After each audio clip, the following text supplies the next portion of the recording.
We'll notice that some women are referred to by their surname and others by their first name.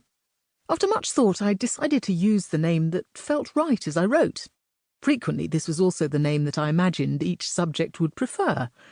For example, I felt that Simone de Beauvoir would prefer to be known as Beauvoir rather than as Simone, likewise O'Keeffe. Frieda Lawrence, née von Richthofen, acquired 4 surnames during her lifetime, but always thought of herself as simply Frieda. I suspect she would have laughed uproariously at my sleepless nights fretting over what to call the women in this book. While a painter of Gwen John's stature should perhaps be referred to as John, the John name was appropriated early on by her artist brother Augustus, leaving Gwen in a nominal vacuum later expressed through a disinclination to sign her paintings. For this reason, she is Gwen here. Clara Vivian published under both her maiden name, Coltman Rogers, and her married name. But because Vivian also resembles a first name, as does John, I felt the text read more clearly when I called her Clara. As Daphne du Maurier appears in the same chapter, she is Daphne. Where I felt the choice of name made no difference, I deferred, in male literary tradition, to the surname. For the purposes of this book, I've defined a walking woman as one who walked for pleasure, not drudgery, and who was able to make something of her walking rather than simply doing it out of necessity. Sadly, this made it difficult to find historic women of colour or women who walked with their children or impoverished women. These women rarely had the opportunity to head off into the wilds for catharsis, adventure, or pleasure. However, they are unsurpassed when it comes to sheer mileage and endurance. Finally, I've used the words wild, remote, unpeopled, and rural in their most general forms to indicate landscapes that are essentially non-urban and often unpopulated. The terms aren't intended to denote specific topographies or geographies. Introduction. Where are the women?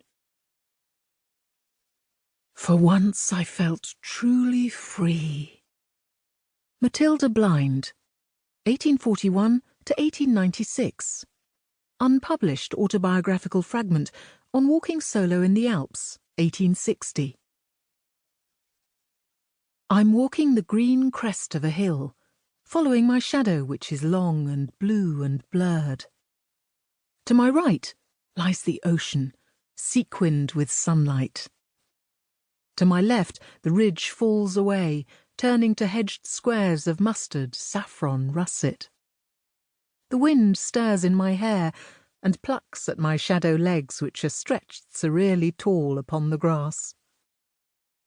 My brain trundles over and over, trying to locate the landscape. Where am I?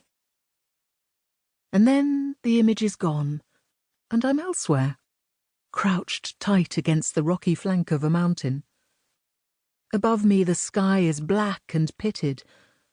A vast orange moon lulls in the darkness. Someone is pulling my hand, urging me up. I stand and walk, step by steady step, along a narrow flinty path doused with moonlight. A stone pierces my boot, prodding the blistered sole of my foot. Again my mind churns, struggling to place my disconnected body. Where am I? For hours I slip from one wilderness to another, from dazzling light to plunging dark. From air that is damp and sullen to air that flares with frost and ice. From oak forests to sandy moors to the ripening grass of where? Sounds come to me, the crunch of shingle beneath my feet, poplars soughing in the wind, the blunt teeth of sheep tearing at turf, the raucking of crows, the song of a thrush.